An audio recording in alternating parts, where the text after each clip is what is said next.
Hello class 11th. Welcome to the online tutorial sessions for economics. I am Avinash Lambert, your economics guru, and today we are here with the fourth chapter, which is organization of data under the subject statistics for economics. Now, with this chapter, the organization of data, you are going to learn about the classification in today's video. Now, what is classification? Basically, it's a process of arranging data.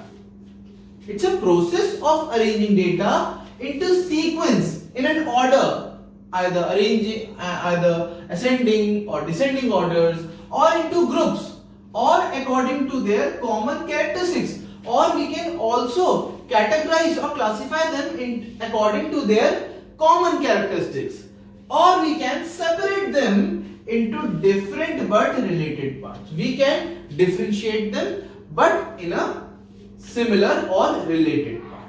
Basically, to classify things. Suppose this is your class 11C. Fine. Now there are 40 students. Around there are 40 students. Now I have told you to stand separately according to your school house. Now the Kanchenjunga house is standing there, and the Gomti house is standing on the right side, and the Ganga house is standing below the Gomti house. So when you are standing according to your houses, then that's called classification. You are being classified according to your house, school house. Now this is called classification. This is your classroom, mixed. You are sitting in a mixed position, but here you are sitting or standing according to your house. So that is called classification. You are being classified according to you are being separated according to your common characteristics or different but related characteristics. Fine. So this is the classification. I hope you have understood. Now let's come to the objectives of classification. Now the first objective of classification is to simplify. It makes it easier.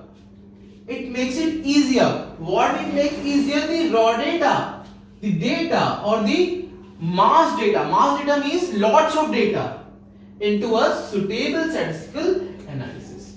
This looks more suitable, simpler if compared to this one. This is more simplified. This is less simplified. Fine. So that's the first objective, to simplify the raw data or mass data. Now the second one is it removes complexities. It removes complexities and highlights the features of data. Now with this example, you can show them. You can show your highlights that from this class there are 4 houses under which there are 10 students each. So it removes the complexities. If you see this group, you can't say how many of them belong to Gomti house or Ganga house. But if you see this, you can easily tell how many are in Gomti house, how many are in Ganga house or different houses. So it removes the complexities and highlights the features of the data. Now the third one is it enables us to make meaningful comparisons. We can compare also. Fine. But if you compare these houses, you can say that all the houses consist of 10 students. So you can compare it. Suppose there was 2 more in the Ganga house, then we could say that Ganga house has more students than Gomti house or Vindhya house. So it helps us for the meaningful comparison. It helps us to make comparisons and locate facts. Now we can easily locate facts that there are 10 students each in all the houses. Now, fourth one, it provides information. It provides information about mutual relationship among elements of the data set. Now, from this whole group, you can tell that 10 students out of 8 belongs to Kanchenjunga house and the other 10 belongs to the Gomti house. So there is a mutual relationship. You can tell that this element and this one and this one and this element, they belongs to Kanchenjunga house or Gomti house. So that you can establish a mutual relationship among the elements of a data, that these elements are belonging to the same category. Now, fifth one, it can be presented in tabular form. It can be represented in tabular form. you can write it in a tabulation like total boys and girls. Suppose there are 40 students, out of which 24 are boys and the remaining 16 are girls. Or you can also write it house-wise: Gomti house, Ganga house, Kanchenjunga house and Vindhya house. So in Ganga house there are 10 students. In Gomti house there are 12 students. In Kanchenjunga there are 8 students, and in Vindhya house again there are 10 students. So you can make a tabulation, you can make a table, and you can show the data in a simpler form. You cannot tell this data while seeing this, but you can easily derive the data from this. So this can be presented in a tabular form, so it provides basis for it. It becomes the base for the tabulation. Fine. Now let's start with the requisites of the good classification. But before that, there is one more objective, which is it forms a mental picture. It forms a mental picture of objects, and summarized data can be easily remembered. Now, if you see this, can you remember this for long? You cannot remember this, but you can remember this data for a longer period of time. So this helps. The 6 point says it forms a mental picture. Now, while seeing this, you can tell that it is giving the data of all the houses, and it shows that all the houses comprises of such and such students. Now let's come to the new topic, which is requisites or requirements. Requisites means requirements of good classification. The first one is suitability.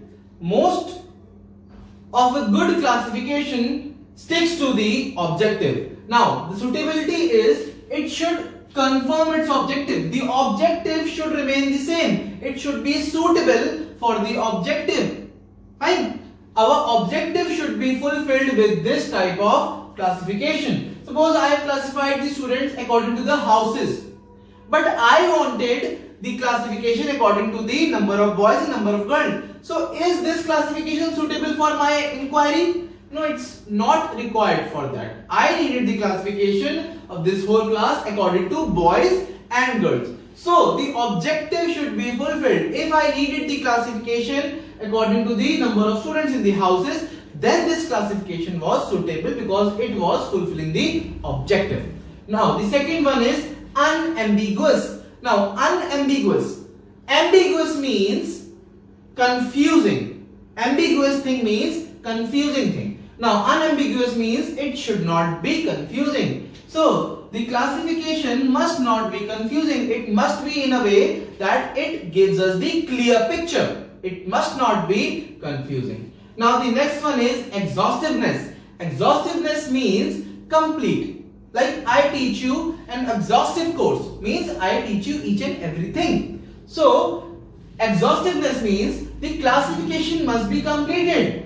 Not a single child should remain outside this box. All the elements of the universe must be there in the boxes. So it should be complete. Next one is flexibility. It must be adjustable. Flexible means it should be adjustable regarding changes in the situation and conditions. There might come that situation where the data must be adjustable. You need to change the data. You make some adjustments or amendments. So in that case, your classification must be in such a way that it is flexible, that it could be adjusted according to the situation and conditions. Now, the fifth one is moral exclusiveness. Moral exclusiveness. Now, for example, there are 20 students in the classroom. I said roll number 1 to 10. Roll number 1 to 10 must go to my right side, and roll number 8 to 20 must come to my left side. Now, there will be 3 students, roll number 8, roll number 9 and roll number 10. they will be asking to me, sir, where will we go? Because roll number 8, 9, 10 comes under this one also, and roll number 8, 9, 10 comes under this series also. So this is wrong. The classes must not overlap. The classes must not overlap. Here the classes are overlapping. Classes are overlapping. So this is wrong.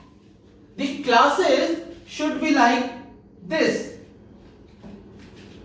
Roll number 1 to 10 must come to my right hand side, and roll number 11 to 20 must come to my left hand side. So this is the correct way. The classes are not overlapping here, but classes are overlapping here. So this must not happen in a classification. Now the next one is stability. It should be stable. Once decided, must remain same through the analysis.